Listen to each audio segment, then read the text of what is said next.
Hello, savez-vous que les mots que nous prononçons chaque jour peuvent agir sur nous et sur notre santé? Réponse à la question tout de suite après le générique.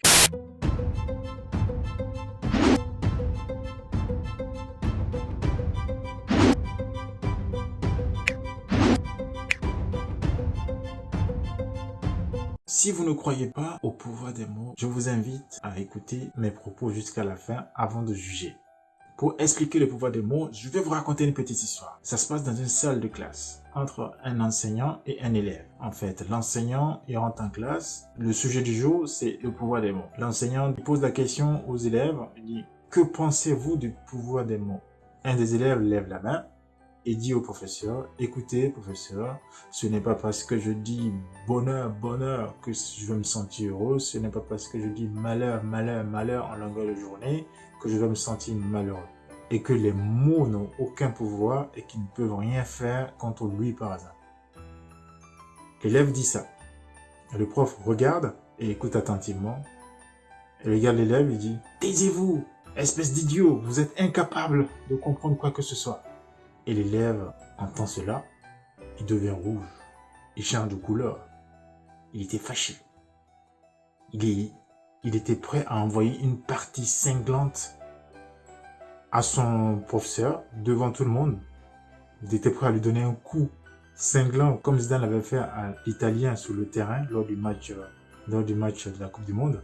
Il était prêt à envoyer une gifle au professeur comme Will Smith l'avait fait aussi contre l'animateur de la télévision il n'y a pas longtemps. Il était prêt à faire plein de choses que vous aurez peut-être imaginées.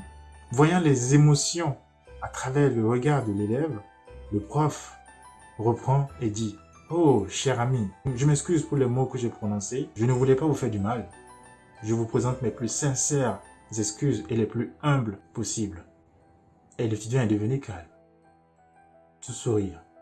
Et là, le prof poursuit et lui dit « Vous venez de voir le pouvoir des mots. C'est la démonstration. Ça veut dire qu'en fait, avec quelques mots, je peux vous énerver, vous mettre en colère violente. Et avec quelques mots derrière, je peux vous apaiser et vous faire du bien. » Donc, vous avez trouvé la réponse à votre question et votre remarque de départ. Et si jusqu'ici vous ne croyez toujours pas au pouvoir des mots, je vous invite à aller voir les expériences d'un certain chercheur japonais qui s'appelle Masaru Emoto. Ce chercheur a évalué l'influence des mots sur les échantillons d'eau. En fait, ce qu'il a fait, il va donc exposer des échantillons d'eau à des émotions, des intentions, des sons de musique et des mots pour ensuite observer l'impact de ces expositions sur les cristaux qu'on va obtenir après congélation des échantillons d'eau. Il a pris des photos, des milliers de photographies des cristaux obtenus après congélation. Et les résultats sont assez extraordinaires et très remarquables. Par exemple, quand on répète le mot amour sur les échantillons, on obtient cette forme. Et quand on répète le mot éternité, on obtient cette forme aussi. Et voici par exemple des formes de cristaux obtenus avant et après une prière. Voici d'autres cristaux obtenus après la prononciation du terme harmonie, sagesse ou vérité.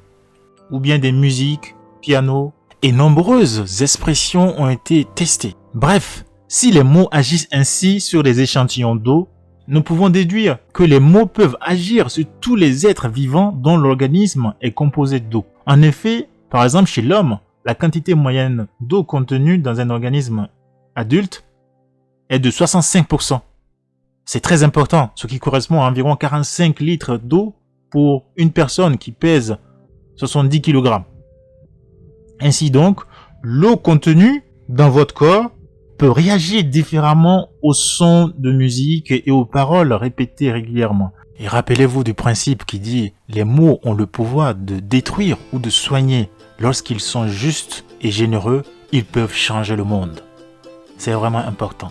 Et souvenez-vous des Écritures saintes qui disaient « Au début du commencement était la parole. Et c'est par la parole que tout a été créé. » Bref, pour conclure, il faut donc faire en sorte que les mots et les paroles auxquelles vous vous exposez régulièrement soient le plus positif possible afin de vous mener vers la meilleure version de vous-même.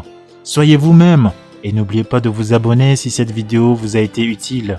Et merci de partager vos avis dans les commentaires. En tout cas, si vous êtes intéressé, j'ai sorti un petit e-book qui est sur Amazon que vous pouvez vous procurer. Il contient les 15 clés nécessaires pour apprendre à devenir la meilleure version de soi-même. C'est une prise en charge de soi dans un monde hyper changeant. Merci à tous les nouveaux abonnés qui rejoignent la team Kantam.